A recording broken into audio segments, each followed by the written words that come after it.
हिमाचल विधानसभा चुनाव के लिए तारीखों का ऐलान हो गया है। चुनाव आयोग ने विधानसभा चुनाव की तारीख का ऐलान कर दिया है।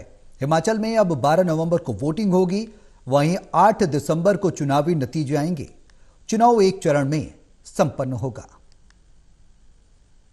केंद्रीय चुनाव आयोग ने आज हिमाचल प्रदेश में चुनावी तारीख का ऐलान कर दिया है। 12 नवंबर को हिमाचल प्रदेश में वोटिंग होगी। हालांकि केंद्रीय चुनाव आयोग ने गुजरात में चुनावी तारीख का ऐलान नहीं किया है और इसके पीछे कई वजह बताई हैं। हिमाचल प्रदेश में विधानसभा चुनाव का ऐलान हो गया है। चुनाव आयोग ने आज दिल्ली के विज्ञान भवन में हिमाचल प्रदेश चुनाव की तारीखों की घोषणा कर दी है। हिमाचल प्रदेश में एक चरण में चुनाव होगा। 12 नवंबर को मतदान वोटिंग होगी और 8 दिसंबर को काउंटिंग मतगणना की जाएगी। हिमाचल चुनाव के लिए अधिसूचना 17 अक्टूबर को जारी होगी। नामांकन करने की आखिरी तारीख 25 अक्टूबर है और 29 अक्टूबर तक नाम वापस लिए जा सकते हैं। The Gazette notification would be 17th October.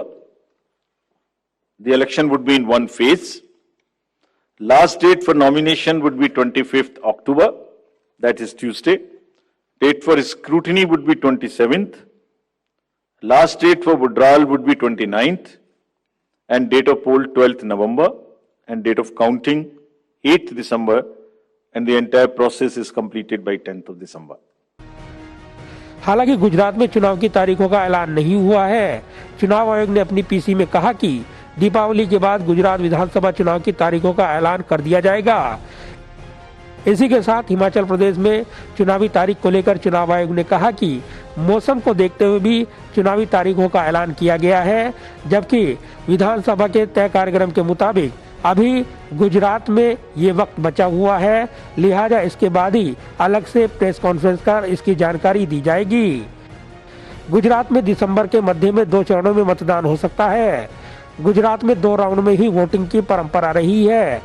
साल 2017 में भी चुनाव आयोग ने हिमाचल और गुजरात की तारीखों का अलग अलग ऐलान किया था।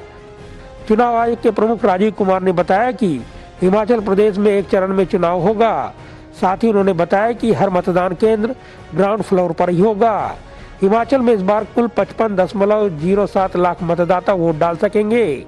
चुनाव आयोग के मुताबिक इस बार पोलिंग स्टेशनों में से कुछ में 100% महिला कर्मी होंगी।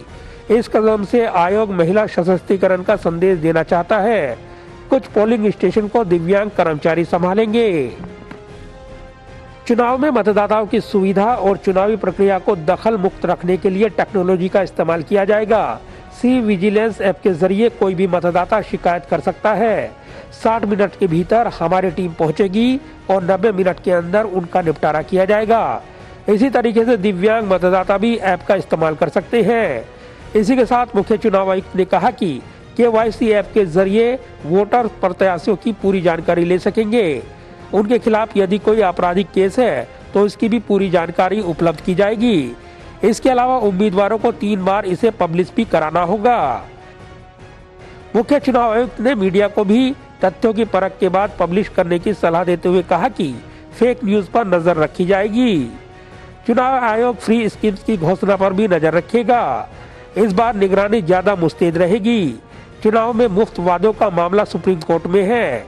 आयोग ने कोर्ट में कहा था कि फ्री की परिभाषा तय नहीं होने की वजह से इस पर रोक लगाने में मुश्किलें आती हैं। हिमाचल विधानसभा की 68 सीटों में से 17 सीटें SC वर्ग और 3 सीटें ST वर्ग के लिए आरक्षित हैं। हिमाचल प्रदेश में 55.07 लाख वोटर हैं। इनमें से 27,80,000 पुरुष और 27,27,000 महिलाएं हैं। मुख्य चुनाव आयुक्त राजीव कुमार ने कहा कि वोटर्स हमारी प्राथमिकता है। यही वजह है कि जिन लोगों के पास वोटर ID कार्ड नहीं है वो नामांकन के दिन तक इसे हासिल कर सकते हैं। नामांकन के दिन तक वोटर जुड़ सकेंगे।